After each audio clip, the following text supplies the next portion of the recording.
हरे कृष्णा, राधे राधे। दोस्तों, स्वागत है आपका हमारे चैनल शिखा भक्ति धारा में। आप सभी लोगों को बैसाख पूर्णिमा की हार्दिक शुभकामनाएं। आज हम आपको अपने इस वीडियो में बैसाख पूर्णिमा पर पावन व्रत कथा का श्रवण कराएंगे। तो भक्तों, चलिए शुरू करते हैं।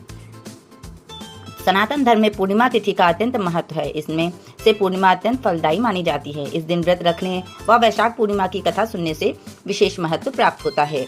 इस पावन कथा का रसपान करते हैं। चलिए, पौराणिक कथा में वर्णन मिलता है कि किसी नगर में एक धनेश्वर नाम का एक ब्राह्मण रहता था।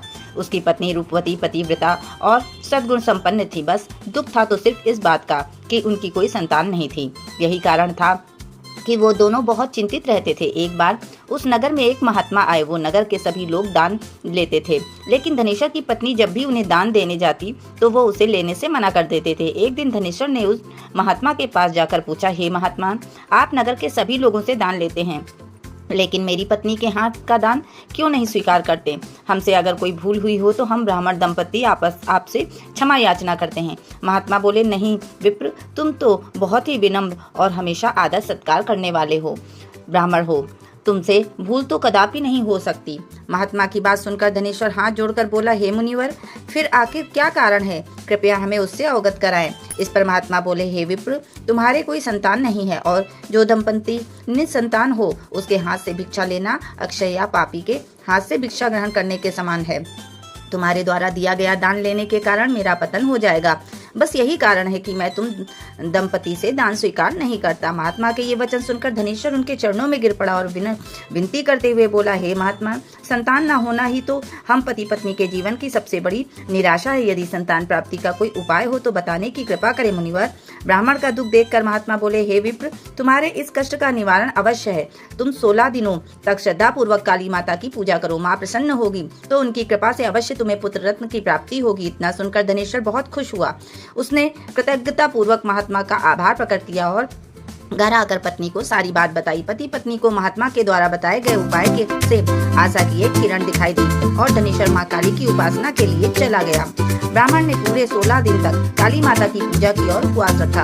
उसकी भक्ति देखकर और विनती सुनकर माँ ब्राह्मण के सपने में आई और बोली, हे धनेश्वर, तू निराश मत हो। मैं तुझे संतान के रूप में पुत्र व्रत की रत्न की प्राप्ति का वरदान देती हूँ, लेकिन 16 साल की अल्प आयु में ही तेरे पुत्र की मृत्यु हो जाएगी। काली माता ने कहा, यदि तुम पति पत्नी विधि पूर्वक 32 पूर्णमासी का व्रत करोगे तो तुम्हारी संतान दीर्घायु हो जाएगी। पहला काल जब तुम उठोगे तो तुम्हें यहाँ आम का वृक्ष दिखाई देगा। उस पेड़ से एक फल तोड़ना और ले जाकर अपनी पत्नी को खिला देना। शिव जी की कृपा से तुम्हारी पत्नी गर्भवती हो जाएगी। इतना कहकर माता अंतर्ध्यान हो गई। प्रातः काल जब तो उसे आम का वृक्ष दिखा, जिस पर बहुत ही सुंदर फल लगे थे। वो काली माँ के कहे अनुसार फल तोड़ने के लिए व्रत पर चढ़ लगा। उसे कई बार प्रयास किया, लेकिन फिर भी फल तोड़ने में असफल था। तभी उसे विघ्नहर्ता गणेश भगवान का सुमिरन किया और गणपति की कृपा से इस बार वो व्रत पर चढ़कर फल तोड़ लाया। धनेश्वर ने अपनी पत्नी को वो फल दिया, जिसे खाकर वो कुछ समय बाद गर्भवती हो गई। दंपति काली माँ के निर्देश के अनुसार हर पूर्णिमा पर दीप जलाते हुए कुछ दिन बाद भगवान शिव की कृपा हुई और ब्राह्मण की पत्नी ने एक सुंदर बेटे को जन्म दिया, जिसका नाम उन्होंने देवीदास रखा। जब पुत्र 16 वर्ष का होने को हुआ तो माता पिता को चिंता होने लगी कि इस वर्ष उसकी मृत्यु निश्चित है। दंपति ने देवीदास के मामा को बुलाया और कहा, तुम देवीदास को विद्याध्ययन के लिए काशी ले जाओ और 1 वर्ष बाद वापस आना। दंपति पूरी आस्था के साथ पूर्णमासी का व्रत कर पुत्र के दीर्घायु होने की कामना करते रहे। इधर काशी प्रस्थान के बाद मामा भांजे एक गांव से गुजर रहे थे। वहां एक कन्या का विवाह हो रहा था, परंतु विवाह होने से पूर्व ही उसका वर अंधा हो गया। तभी वर के पिता ने देवीदास को देखा और मामा से कहा कि तुम अपना भांजा कुछ समय के लिए हमें दे दो, विवाह संपन्न हो जाए उसके बाद ले जाना। ये सुनकर मामा ने कहा, यदि मेरा भांजा ये विवाह करेगा तो कन्यादान में मिले धन आदि पर हमारा अधिकार होगा। वर के पिता ने मामा की बात स्वीकार कर ली और देवीदास के साथ कन्या का विवाह संपन्न हो गया। इसके पश्चात देवीदास पत्नी के साथ भोजन करने बैठा, लेकिन उसने उस थाल को हाथ नहीं लगाया। ये देखकर पत्नी बोली, स्वामी, आप भोजन क्यों नहीं कर रहे हैं? आपके चेहरे पर ये उदासी कैसी? तब देवीदास ने सारी बात बताई। ये सुनकर कन्या बोली, स्वामी, मैंने अग्नि को साक्षी मानकर आपके साथ फेरे लिए हैं। अब मैं आपके अलावा किसी और को अपना पति स्वीकार नहीं करूंगी। पत्नी की बात सुनकर देवीदास दास ने कहा, ऐसा मत कहो, मैं अल्पायु हूँ। कुछ ही दिन में 16 वर्ष की आयु होते ही मेरी मृत्यु निश्चित है। लेकिन पत्नी ने कहा, जो भी उसके भाग्य में लिखा होगा वो उसे स्वीकार है।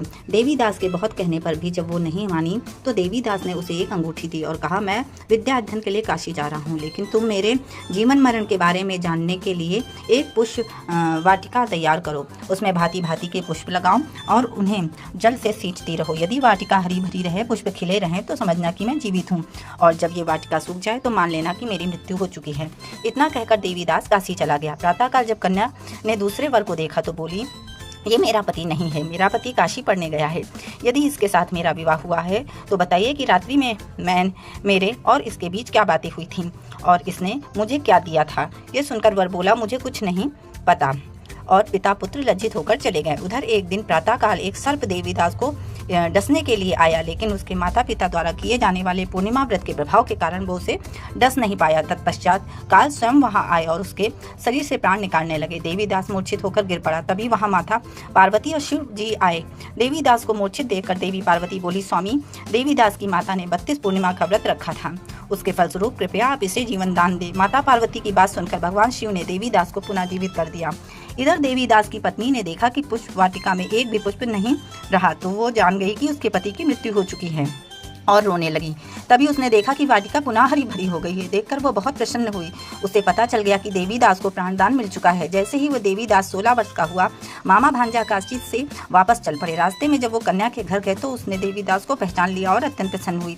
धनेश्वर और उसकी पत्नी भी पुत्र को जीवित पाकर हर्ष से भर गए। तभी से ऐसी मान्यता है कि पूर्णिमा तिथि पर व्रत रखने एवं इस कथा का पाठ करने या श्रवण करने से सदैव भगवान विष्णु की कृपा बनी रहती है, समस्त मनोकामनाएं पूर्ण होती हैं। साथ ही संतानहीन दंपति को ये व्रत रखने से उत्तम संतान की प्राप्ति होती है। तो भक्तों, ये वैशाख पूर्णिमा की पावन कथा, हमारी कामना है कि आपका ये व्रत सफल हो और संपूर्ण फल मिले। ऐसे ही व्रत, त्योहार और धार्मिक कार्यों में आप सभी लोगों का ध्यान बना रहे। इस प्रकार से व्रत पूर्ण हुआ। आप लोगों को वीडियो में दी गई जानकारी अच्छी लगी हो, वीडियो पसंद आया हो तो प्लीज़ लाइक करें, शेयर करें व सब्सक्राइब करें। राधे राधे।